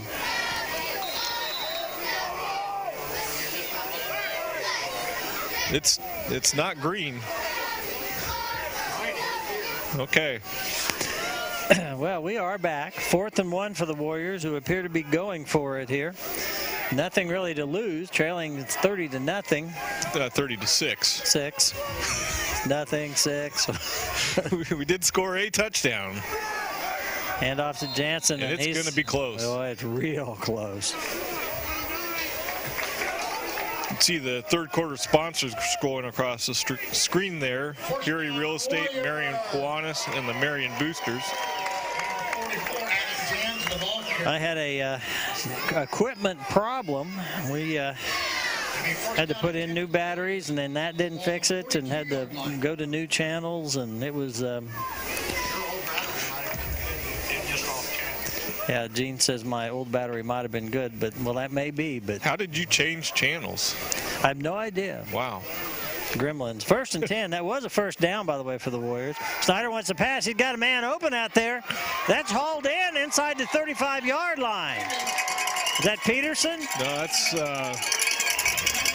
Corbin Wheeler. Wheeler. They put in one of the other young freshmen. Number 9, Corbin Wheeler. It's a connection we saw a lot of last year on Thursday night. Fun to see it on Friday. I'm thinking, Jeremiah, perhaps whatever changed the channel on my, whatever that thing's called, also made our monitor pink. Might have done that. Jansen with a carry. There's still just nothing there for Jansen tonight. They've got him marked, and they're ready for him to carry the ball each time. The kind of thought maybe as the Warriors have had some success with the long passes, maybe they might back off and give a little, you mentioned this earlier, a little room for the running game, but wasn't there that time. Yard gain, 2nd and 9. Our field is green. The field's green again. Gene did something, he says. Well, that was a Snelling going around the left side. The ball came out, but he was down already. Tackle number 22, Cardenas. That tackle was by Cardenas, who tore us up offensively in the first half. He is quick.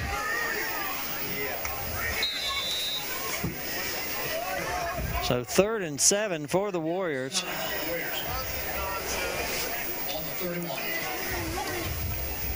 Snelling and Jansen behind Snyder. Wheeler's in at the slot. Oh, ball went right through Snyder's hands, and he's just going to have to fall on it. Big loss. Going to push the ball back to the 41-yard line. That's going to make it 4th and about 9. Teen, yeah. I was counting the yards from down marker back, and I forgot you got 10 on the other side of it. Fourth down, 17 for the Warriors. They're going to call it 17. I won't argue with that.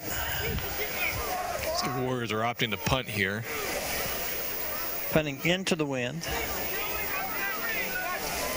which it seems to me may have. Oh, another high snap. Jansen picks it up, heaves a pass downfield.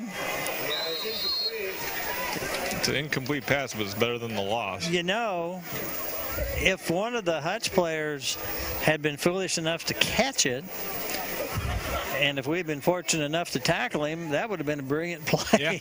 Yeah.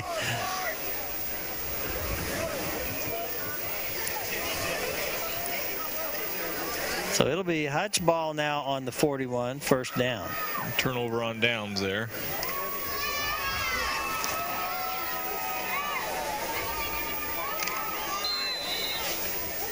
We'll see what kind of motivation the Warrior defense received during halftime here. 24-point deficit. Defense really was ineffective against the Celtics last quarter. And they start the 3rd quarter where they ended the 2nd, which was with Cardenas running the ball to the left. The good news is that time although that kid is I'm impressed by him, and Casey's right, they've got a couple of backs to be impressed by, but he just runs real strong. But that time there were about 3 or 4 Warrior players hanging off of him at least, as opposed to just chasing behind him. Yeah, they were ready for him that time. 9-yard line.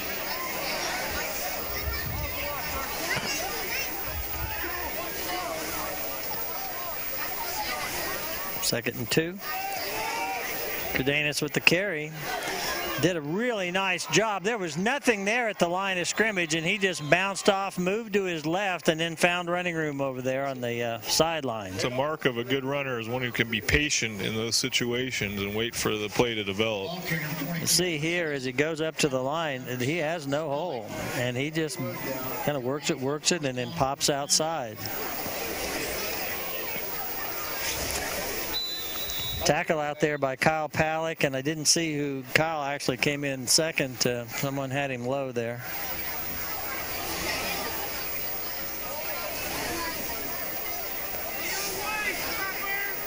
Well, it's 1st and 10 from the 31. we can what? Be okay. Oh, who came in on that blitz for the Was Warriors? that Palick coming in? Did we have that replay? Let's take it. You see a Warrior come blitzing in here and met the back in the backfield. Yeah, 55, Palick. yep. Palick. Tackle for Warriors, number 63. Yeah, 63. Cade Harms also. He didn't blitz, but he was did a nice job to help make that tackle. Gain of a short 2, 2nd and 8.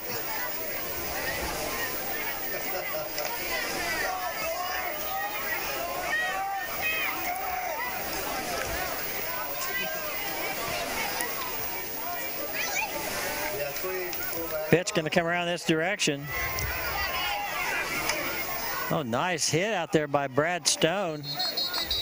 Made the initial Yeah, contact. slowed him down and made it possible for the rest of the Warriors to bring him down to the ground. First on the contact was number 20, Brad Stone. Gain of about 3. It'll be 3rd and Well, I'm going to Maybe call 5? it, yeah, 3rd and a long 5, perhaps. 3rd down 6 for Trinity. Roger calls it 3rd and 6. I like the sound of that better. They can probably hear Roger now with those new speakers on the broadcast here. I'm sure we're They picking could be, yeah.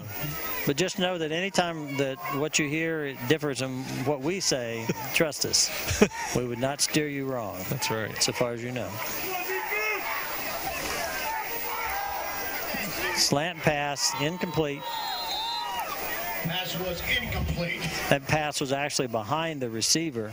Tell you what, I love that play, Jeremiah. When that play works and you lead the guy just right, it's just a winner almost every time. Yeah, whenever that works out really well, it always looks like the receiver just got a head start and is just that's off a the good races. way of putting it. I agree. 4th down. And I would have to say that it does seem like the Warriors have played much tougher defensively here to start this half. Yeah, probably got some adjustments at halftime about what to look for as they were coming to the line and identifying where that ball might go. Oh, handoff to the man in motion, just tosses it forward to him, and I think they've stopped him. Good. That's going to be a turnover on downs there. We're going to pick up the ball. That's a nice series for the Warriors. A little bit of confidence here. You can see the little shovel pass, or whatever you want to call it here. On the tackle, number 2, Peyton Heidbrecht. Number 7, Seth Snelling. The Warriors hold. Good defense by the Warriors to come out after a tough second quarter and to come out and have a stand like that is a good effort on the defense. Now, if the Warriors could get a little something going offensively, they had a bit of a drive going earlier. If they could just do that again and start to gain some confidence here.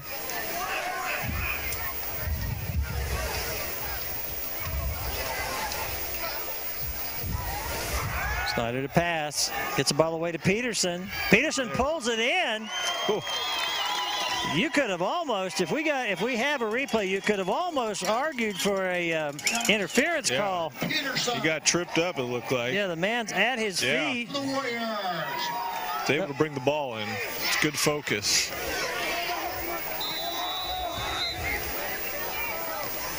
First down 10, 40-yard line. So from the 40, the Warriors get a first down.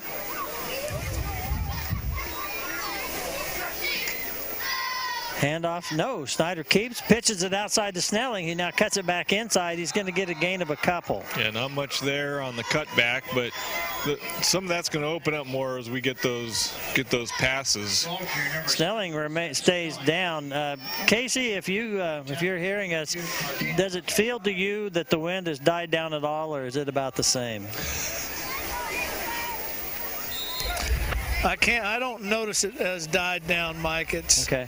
Maybe a couple of miles an hour, but it was gusting a little bit in the second quarter. It doesn't really feel like it's gusting now, but that flag is still blowing pretty hard. We'll have Merrill Teller, Jeremiah Lang up here check and see if it has dropped 2 miles an hour. It's about the same. I'd say 15 to 16. There's a first down. Yeah, nice job, Snyder. If we have a replay on that, he kind of mishandled the snap initially. He did not panic, got a nice pass away. Baldwin pulls it in, and the Warriors get a first down. Warriors are playing very well on offense and defense this quarter. Good to see. Yes. Yeah, you could easily come out and just laid down, and the Warriors clearly have not done that.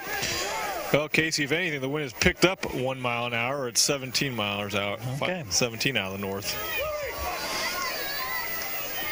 Hand off to Jansen. He gets 2. It is good to have Casey back. I joked about it earlier, but it was just weird last week when we went to the quarterly reports. And for those who don't know, Casey had a tragic loss in his family, and Gene Case, who was honored as the super fan at the athletic banquet last year, passed away as a result of a traffic accident, and just a lady who was we'll be back to that. Snyder scrambles, gets a pass away again to Baldwin.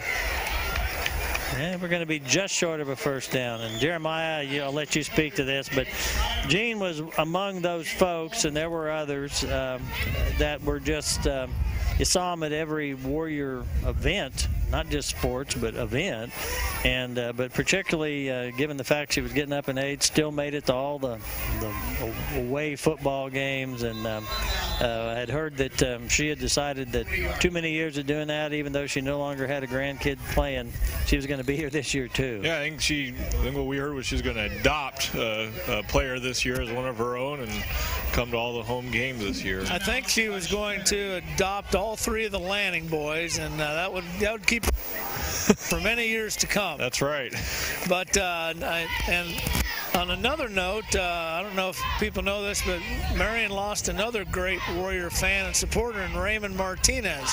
Ironically, he was involved in a severe accident with a semi the day before my mother's accident, and he was actually 3 doors down from her at Wesley, and we were walking down the hall one day and looked in there and saw him. So condolences to the Martinez family too. He was sort of a quiet supporter. I think he kind of stood around on the sides, but he was at about every game. So those are the kind of losses that are, it's just in a town like Marion, everyone knows everyone, and they're going to be missed. You don't see them in the stands. But we don't want to make this too sad, but it is sad. But we do want to also acknowledge those fine folks. Yeah, and we've just noticed their absence, but we've been thankful for the incredible support they've shown for this community. There you go. The Warriors will have a 3rd and short here. And the ball placed on the 40-yard line of the Celtics. Hand off to Jansen. I think he got it if they give him the forward progress. It's going to be real close. It is close. 4th down. The man signaling 4th down, so they must be saying he didn't quite get there. I think we'll see the Warriors go for it here and surge forward. And about a half a football short. Are they got the sticks? They're gonna measure. Okay. Hey guys, one final thought on that. I just want to say what tremendous support my family and I have received from the community. Makes you, when you go through one of these tragedies, it makes you glad you live in a small town. And Bill Darrow said it best. We kind of set up camp at my mom's house the last week, and Bill Darrow said it best. He said, it's like being on a dang cruise ship.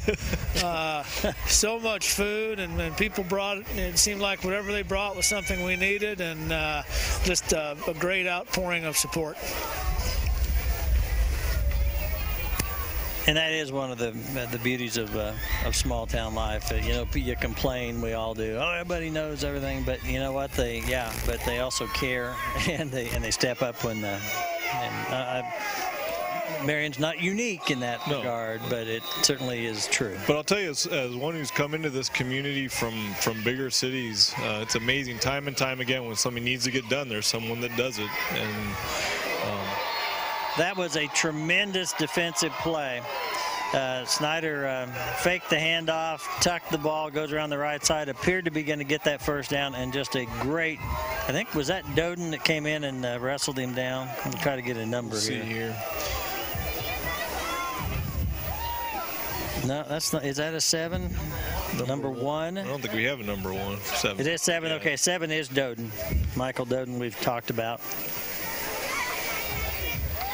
Well, that's 2 offensive drives that the Warriors managed to move the ball down into Celtic territory, but stalled out.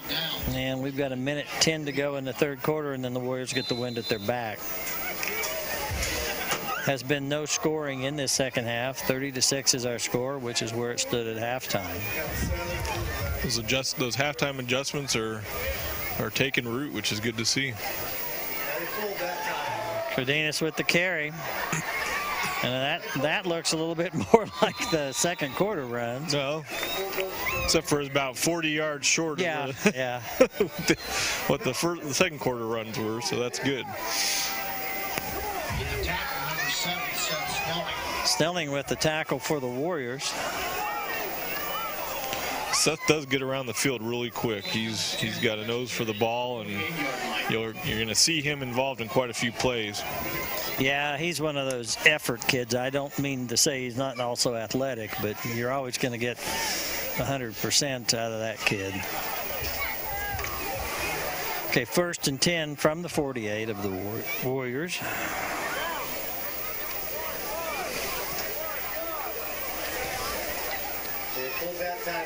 That's Doden, who was in at, Casey made reference to that before, put him in at, I guess he still would kind of be a wildcat in that he's like putting a back end of the quarterback position, but since he played quarterback last year, it's not quite the same. Yeah, not quite the anomaly, but definitely need to have our awareness up when he's back there. 2nd and 5. It looks like we're going to let the quarter end here. So we will take a look at these messages from our fine sponsors and then be back for the St. Luke Hospital Quarterly Report with Casey. Erie Real Estate is a full-service real estate agency specializing in residential real estate in the Marion County area. Erie Real Estate lists and sells the majority of real estate in the immediate Marion area. In fact, they sell the majority of Marion real estate listed by other companies as well. They also serve the surrounding communities in the county, including Marion County Lake, Hillsborough, Peabody, Lincolnville, and Florence. Case & Son Insurance is the oldest continuous business in Marion County and may be the oldest continuous family-run business in the state. The current owner is the 5th generation of the Case family to run the business, and there's never been any ownership outside the Case family. They are an independent agent representing many companies and offer a full line of property casualty insurance, including home, auto, farm, business, and life. They also specialize in bonds. At Eagle Communications, we bring you the best in high-speed internet, digital television, and reliable telephone service, so you can enjoy the latest technology for your busy life. We're 100% employee-owned. When you're talking to one of us, you are talking to an owner. You can rest assured that we're working hard to bring you the best value for your money. Because our bottom line is making sure we exceed your bottom line. Eagle Communications. Our community connected. Thanks to all the sponsors. We'll go to Casey. Hey, guys, very impressed with the Warriors in that 3rd quarter. A young team like this could have gone in and hung their heads and stuck their tails between their legs and came out and had a miserable second half. But they came out, played well on both offense and defense. And you got to remember, they did all this going into that stiff 17-mile-an-hour north breeze. The passing attack is really working tonight.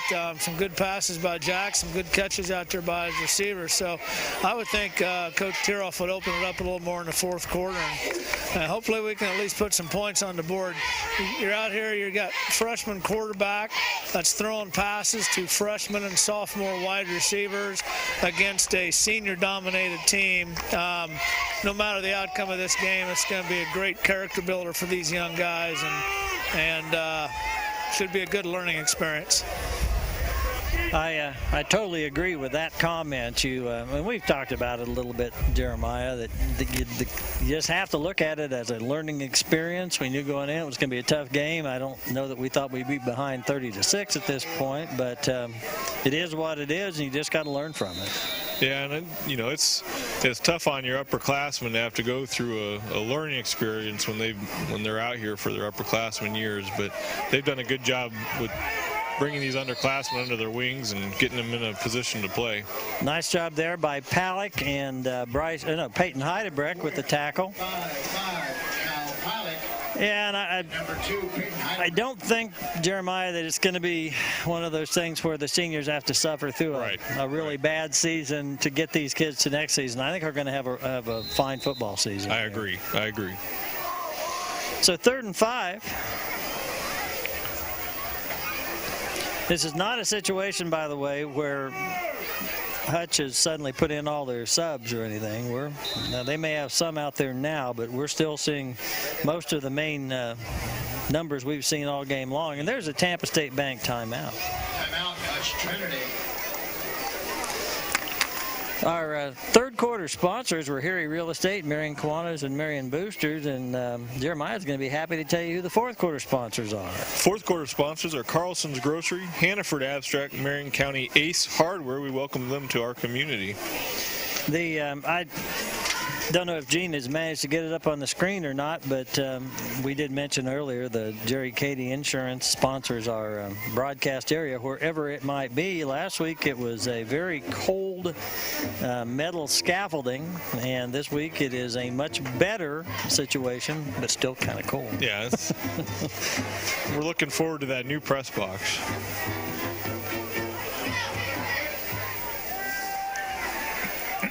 So 3rd and 5 from the 43-yard line of the Warriors. Be interesting to see if we can hold here, whether Hutch would consider punting or go for it as they have before.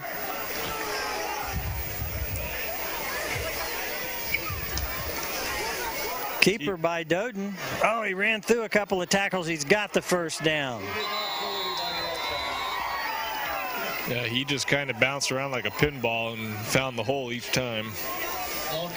Early here, I thought we had a chance to stop him. We'll see if I was being overly optimistic. Yeah, that was the opportunity. But boy, he's a big, strong runner. They're down to the 30 now, 1st and 10.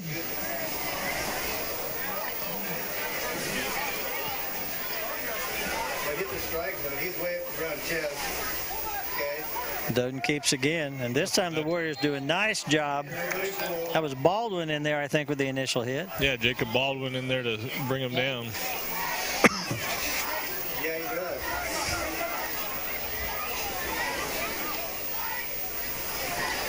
Once again, just to give credit to the people that put on these telecasts. Gene Winkler is our producer, director, and inspiration. He does a good job getting us organized, and a lot of what you don't see is Gene getting things set up, whether that's here or at an away game. He gets the booth ready to go each time so we can bring this broadcast to you. Celtics are lined up, back to pass. Got a lot of time. He's taken down, though. Tackle looks like by Cade Harms actually brought him down. He's going to bring about 3rd down and 12. 13 even. You notice is when Mike started talking about the broadcast and Gene Winkler, he got kind of choked up, and so he's. Well, yeah, I get choked up when I think. You're not on.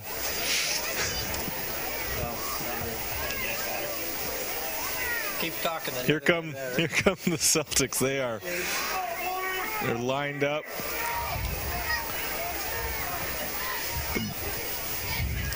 Handoff to Cardenas, and he's taken down at just about 2 yards of a gain, and it's going to bring up 4th down.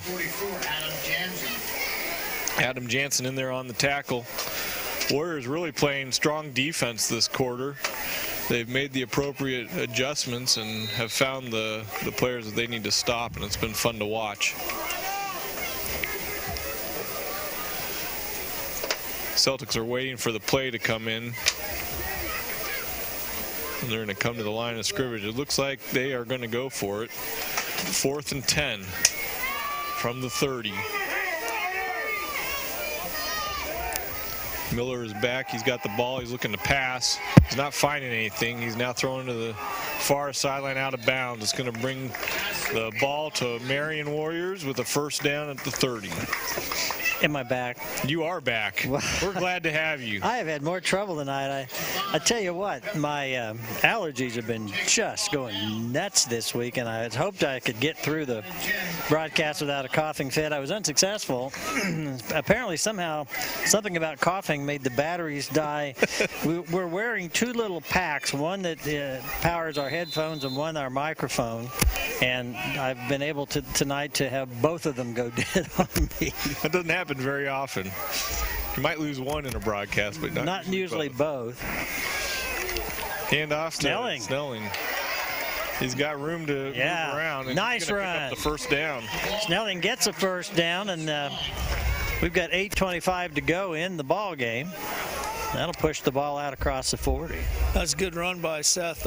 Talking about your allergies, Mike, I try to convince my wife. She's got horrible allergies and suffers from them almost year-round. I try to convince her they're all in her head. It's just, oh, that's bad. Casey always full of good advice. He's full of something. And encouragement. Snyder wants to pass. Now he tucks the ball, trying to get around the end.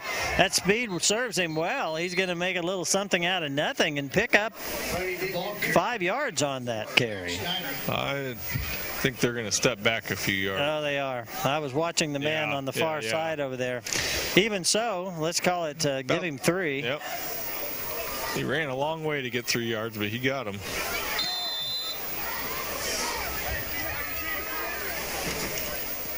Stone will split out the top of your screen. Baldwin's down low. You got Wheeler up in the slot.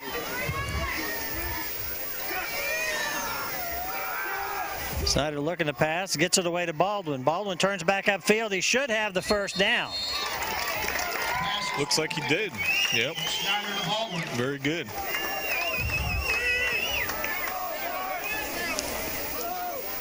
Baldwin does a good job there to turn infield. Yes.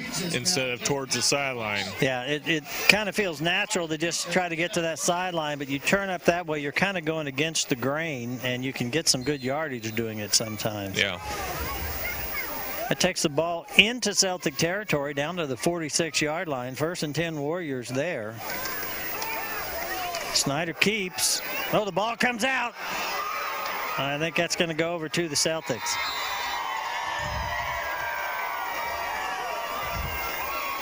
Yep. On the play, which Trinity recovers. Just looking here to see if it got punched out. No, I can't tell. I think just lost the grip on it. Oh, yeah, Seth's got a dive when you fall. Snyder looks a little despondent on the sideline. Either that or maybe he got the breath knocked out of him there. That's Trinity. But that's, 50-yard line. I don't want to just keep beating this horse, but it's just a learning experience right now. And we had wondered last week a little bit about the young players taking varsity hits, and they took some last week, but not as consistently as they are this week. Yeah, a team of seniors and juniors is going to make sure that you feel those hits throughout the game and often, and they're not going to miss a chance to hit a freshman or a sophomore. Guys, Snyder came out the last series too and looked a little banged up, so I think he's got something that hurts, because he seems to be holding the same area or nursing the same area that he did the last time he came out. So okay, I'm sure it's obviously nothing bad enough to keep him from playing, but I imagine he's going to have a lot of long Saturday mornings before this season's over. Absolutely right. Yeah, you get in the varsity, and Saturday morning sometimes getting out of bed's not so easy. I remember last year, even with Zach Robson as a quarterback, I'd see him on Sunday morning. He was still sore. So these quarterbacks take a hit, take a beating. Wichita, I've done it all game. I don't know why I would not change it now, but Hutch Trinity has inserted, I would guess, their JV at this point. It's a lot of new clean jerseys out there. Yeah, you can visibly see the size difference also. And the Warriors may be doing a little bit of the same, as I see Jansen came out. Neufeld came out. No, we've still got Alex still in there. Yeah. So maybe just some selective substitutions for the Warriors here. 3rd and 8. 6:18 to go in our game. Still a 30-6 game. No scoring in the second half at all. Good tackle. Good tackle. The flag did come out late. Peyton Heiderprecht got in there. See what that flag is for. Got a hold on the Celtics. So what do you do here, Jeremiah? You're going to have 4th and about 5 or 6, or you can push them back 10 yards. I think you got to push them back 10 yards and make them do 3rd down again. Yeah. I think they've proven too many times tonight that they can gain 5 yards. Sear out of the ball game now, along with Jansen. Yeah, we declined it. Shows what you know. Shows what I know. That's why I'm up here and not down on the field. Not coaching. It's the beauty of we can make any decision we want. It has no impact on anything. From the shot. Oh, a quick kick. Snelling tries to field it. And I think the Celtics recovered. I think they did.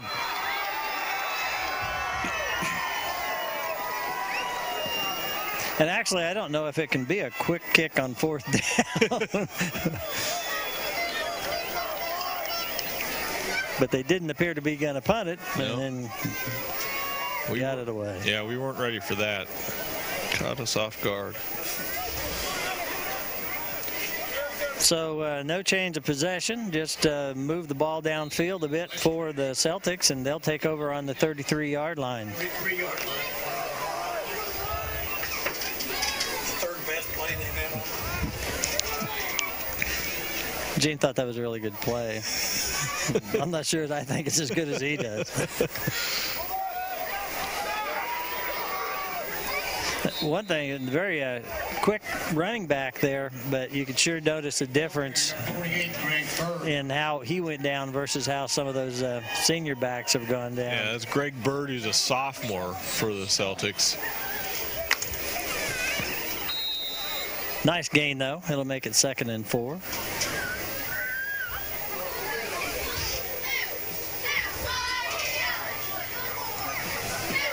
I was just looking to see, are your kids still here? They are. They're going strong. They're tougher than their daddy. I think Mom put a few more layers on them. She should have dressed you better.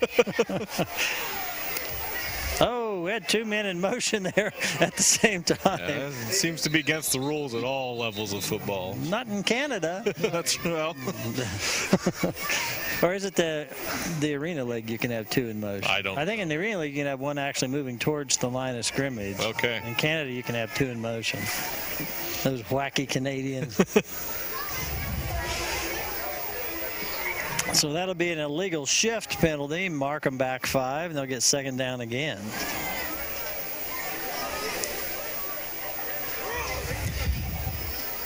Remember, you can, if you're watching this, then you know that it came on either Tuesday or Wednesday or Sunday, but you saw it one of those days. But it's on all 3 at 7 o'clock, and you can also see it on mctv20.com. Make sure to get out to Warrior Stadium next Friday night, another home game.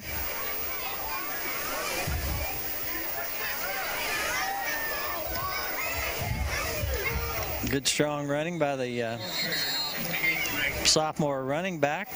Picks up another couple yards. Adam Shalene and others there to greet him. There's not many people that are going to run through Adam Shalene. No. If they get to him, he's going to make sure that they stop. Well, and I guess to echo what you had said earlier, it's just great to see Adam be able to be out there and playing after having to just be kind of a supporting player with a lot of injuries last year. Right.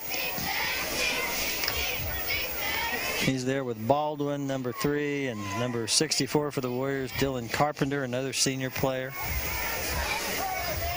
3rd and 7.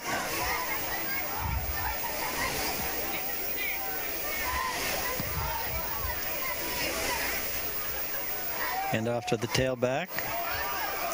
He's going to get drugged down short of the 25. It'll be 4th. Going to bring up 4th down. We probably won't see that same punt as we saw the last time. I would be surprised. 4th and a long 3 or a short 4.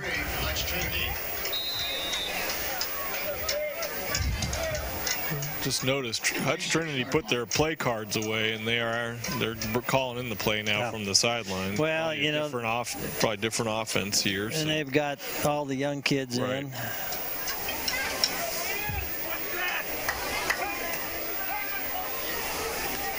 Going for it on 4th and a long 3. Try and get him to spring off sides, it looks like. Oh, that could be. You better bark a couple signals if there we go. Hand off to the tailback, and he's going to be short. That'll be Warrior ball. Should give the Warriors the possession and time for one drive with a just short 2 minutes 56 seconds, just short of 3 minutes, and the wind at their back. What he was doing there, guys, the Trinity quarterback was just using running time. On the official will count on the last 5 seconds when he gets there. So he was just waiting for counting the play. So the Warriors with offensive opportunity here. Snyder back in at quarterback. He keeps as he rolls around, tucks the ball in his hip, comes this way, puts on a couple of moves, gets out of bounds. Doden just kind of sat there and waited for him. He did, didn't he? Yeah. It's a good gainer, though. It'll make it 2nd and 3. Forward.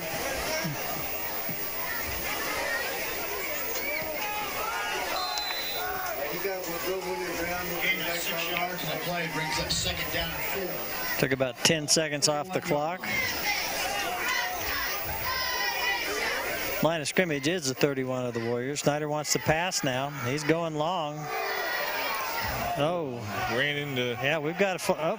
Oh, the official pulled his flag and put it back in. Snelling was asking for the call.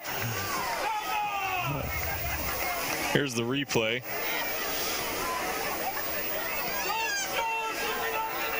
I don't know if you'll see the official. The official on the right-hand side of your screen, he's going for the flag. He has it out. Nah, I don't think so. And I think, but I just think they just ran into each other. I think they just got tripped up, and I don't think there was any intentional contact there. That'll make it 3rd and 3. Jansen with the carry, and there's nothing there. Jansen just not finding anywhere to go tonight when he's got the ball. Adam Jansen, a fine senior football player who has to be very frustrated tonight. Yeah.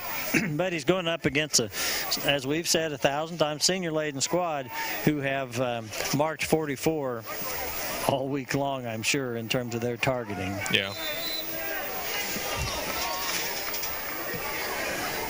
4th down, 6 for the Warriors. Mason Peterson will be split out in the top of your screen. Nathan Baldwin down low. Corbin Wheeler is one slot back. Snelling the other. Jansen the fullback. Snyder gets the ball away right in the middle of the field. Intended for Mason Peterson. Would have been a 1st down if he'd have been able to complete it. Almost intercepted. Hit the ground just before the Hutch Trinity player was able to get there.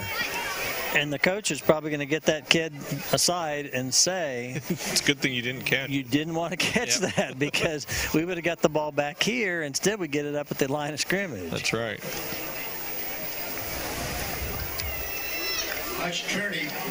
Minute 51 to go now in the ball game, and Trinity will have the ball on the Warrior 30.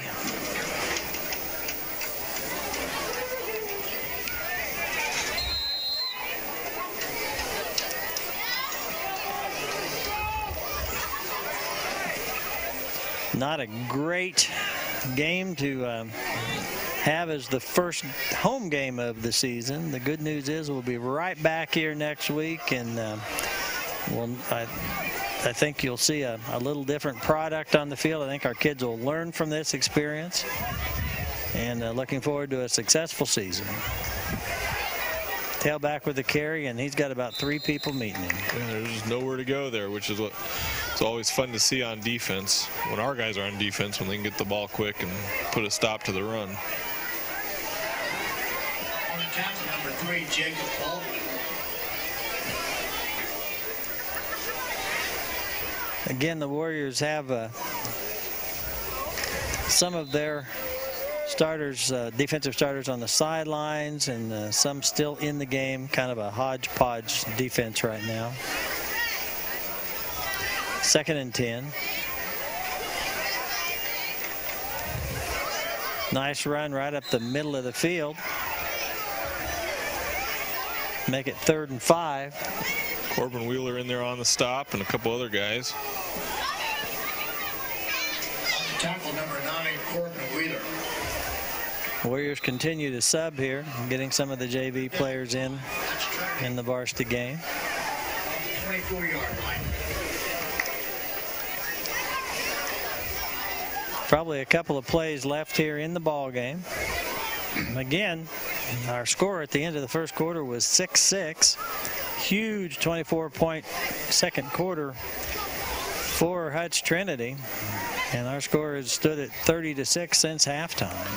And that's one of those statistics that doesn't really strike you, but it is a 0-0 half, and that says something about the effort of the Warriors coming out of that half and responding to that second quarter. Yeah, I agree. I mean, clearly Hutch was a little less motivated than they had been earlier, but nevertheless they had the varsity in until here midway through the fourth quarter. And that's the ball game. Well, let's take a break and hear this word from our sponsors. We'll be back with our quarterly report. Central National Bank, a family and employee-owned company, has been providing Kansans with sound financial advice since 1884. They are dedicated to providing the quality service that makes our customers and the communities they serve successful. In the 21st century, Central National embraces its strong heritage and strives to be the financial resource of choice for the Marion community. A highlight of 2012 was the introduction of the Friend Referral Program. By referring friends to the bank, customers can earn up to $25 per referral. Prairie Land Partners Incorporated is a John Deere agricultural equipment dealership specializing in large ag, turf, and integrated solution products. Prairie Land has 9 stores in south central Kansas and more than 250 employees. Prairie Land maintained a strong business position and has completed a total store remodel in its Winfield location. Continued growth. We will be adding Honda products to our offerings. Also, an expansion of the Marion location is planned. Marion National Bank offers full-service banking. They offer loans for any worthwhile purpose, including agriculture, commercial, consumer, and all types of real estate, including home loans. For the investor, we offer certificates of deposit, individual retirement accounts, and savings accounts. Personal and business checking accounts are available for your daily needs. A Visa check card can be used with all personal transaction accounts. There's an ATM in our entryway for your after-hour cash needs. St. Luke Hospital, providing state-of-the-art healthcare services to meet all your needs. St. Luke was recently remodeled in 2012 to include a new physical therapy area, a new patient care area, as well as a beautiful new entrance. It also has a current CT scanner to provide your scanning needs. St. Luke Hospital, right here at home, right here for you. And Casey Case now down on the sidelines for the St. Luke Hospital quarterly report. Well, guys, bad news is we got beat 30-6. Good news is that we seem to have come out of the game with just a few bumps and bruises, no major injuries. And like we said before, what a great character builder for this young Warrior team. They went up against a very senior-laden Hutch Trinity team and got beat pretty soundly in the second quarter. But guys, we just saw a scoreless second half, and the Warriors played a lot better. Look for the Warriors. What do we have? Remington next Friday night, I believe. That's correct. Okay, Remington, I believe, got beat by Bennington last Friday night. So I'm not saying Remington's going to be a pushover or it's going to be an easy game, but the Warriors should really have a lot of success the next few weeks. And I was talking to Janae, my reporter friend, and she is from Meade, and we were talking about Meade and the success they've had lately. And not that we're looking forward to Meade, but I do think that's going to be the next real big test for the Warriors is when we make that nice fun trip out to southwestern Kansas. She doesn't think Meade will be near as strong as this Hutch Trinity team was tonight. So we may have seen our toughest opponent of the season. Well, Casey, you're putting a lot of faith in this young woman's acumen. Is she that up on? She knows a lot more than you do. Well, she knew that Meade was not in our district, and that's where she was born and raised, and so she still stays in contact with the people. What she told me is that Meade's team last year was a lot like this Trinity team is this year. They were very senior dominated last year, and they lost most of their starters from last year's team. Okay. Well, our final score was the Celtics, or Celtics, as Jeremiah likes to say, of Hutch Trinity 30, the Marion Warriors 6, and we invite you to stay with us and be back for the rest of the season. Be back here next week. And final comments, Jeremiah. Just good to see this is my first time seeing the Warriors in action this year, and it's good to see them on the field, and looking forward to watching this young team develop over the years. It's going to be fun to see them play. So stay with us. And Casey, any last thoughts from you? It's cold and it's windy. This is probably the most clothes I've ever worn on the 12th of September. So for Casey and Jeremiah, for Jay and Danny, for Gene, is Mike Powers saying good night, Mr. and Mrs. Warrior fan. Good night, Kevin. Good night, Red. Good night, Gabby Gabbard, wherever you are.